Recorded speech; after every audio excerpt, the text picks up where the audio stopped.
good morning everyone. My name is Adi Kartika. This is my friend. My name is Alkan Tapanjibuana. I often hear about green energy. What actually is green energy? Green energy is a source of energy that comes from safe materials, so it does not have negative impact on the environment. What kind of energy green is it? Green energy use alternative or renewable energy sources such as sunlight, wind, water, geothermal, and bioenergy. Is green energy environmentally friendly?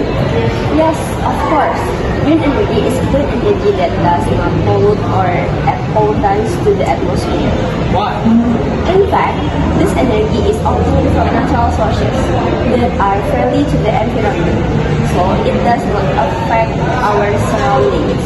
Would I heard that some European countries consider that natural gas and nuclear energy are also included as energy as green energy? It still may debate. Some of them state was a proposal to pass natural gas and nuclear power plant as climate-friendly and investment into law.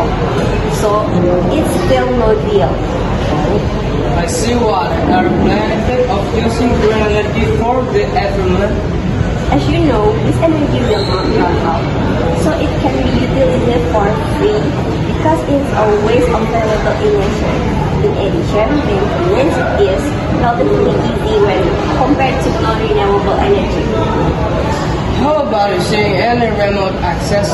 Will it be difficult to us it because the travel route is also different? Not really. This energy is relatively easier to implement in remote areas because each place has its own green energy solution. In fact, it will boost the economy and create opportunities for new jobs, as well as being free from price change such as fossil energy. Okay.